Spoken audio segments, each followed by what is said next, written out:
And the Lord spoke to Moses, saying, Speak to Aaron and his sons, so that they abstain from the holy things of the people of Israel, which they dedicate to me, so that they do not profane my holy name. I am the Lord.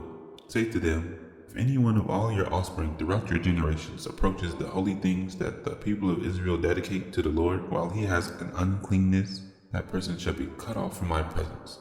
I am the Lord. None of the offspring of Aaron who has a leprous disease or any discharge may eat of the holy things. Until he is clean, whoever touches anything that is unclean through contact with the dead, or a man who has an emission of semen, and whoever touches a swarming thing by which he may be made unclean, or a person from whom he may take uncleanness, whatever his uncleanness may be, that person who touches such a thing shall be unclean until the evening, and shall not eat of the holy things, unless he has bathed his body in water.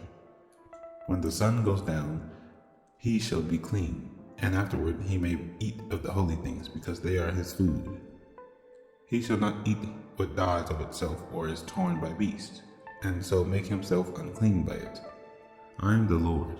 They shall therefore keep my charge, lest they bear sin for it, and die thereby when they profane it.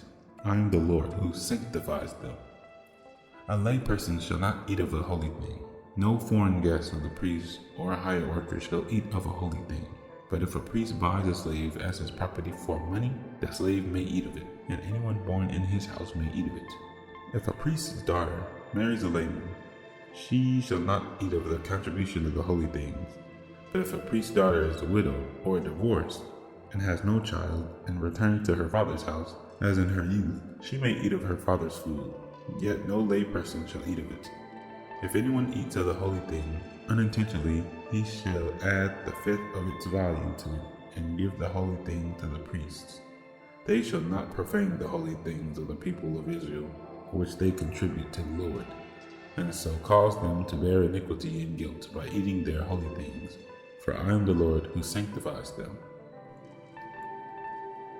And the Lord spoke to Moses, saying, Speak to Aaron and his sons and all the people of Israel, and say to them, when any of the house of Israel or of the sojourners in Israel presents a burnt offering as his offering for any of their vows or freewill offerings that they offer to the Lord, if it is to be accepted for you, it shall be a male without blemish, of the bulls or the sheep or the goats. You shall not offer anything that has blemish, for it will not be acceptable for you. And when anyone offers a sacrifice of peace offering to the Lord to fulfill a vow, or as a freewill offering from the herd or from the flock, to be accepted, it must be perfect. There should be no blemish in it. Animals blind or disabled or mutilated or having discharge or an itch or scabs, you shall not offer to the Lord or give them to the Lord as food offering on the altar. You may present a bull or a lamb that has a part too long or too short for a freewill offering, but for a vow offering it cannot be accepted. Any animal that has its testicle bruised or crushed or torn or cut, you shall not offer to the Lord. You shall not do it within your land. Neither shall you offer as the bread of your gods any such animals gotten from a foreigner. Since there is a blemish on them because of their mutilation, they will not be accepted for you. And the Lord spoke to Moses, saying, when an ox or a sheep or goat is born, it shall remain 7 days with its mother, and from the 8th day on it shall be accepted as a food offering to the Lord. But you shall not kill an ox or a sheep and her young on 1 day. And when you sacrifice a sacrifice of thanksgiving to the Lord, you shall sacrifice it so that you may be accepted. It shall be eaten on the same day. You shall leave none of it until the morning. I am the Lord. You shall keep my commandments and do them. I am the Lord, and you shall not profane my holy name, that I may be sanctified among the people of Israel.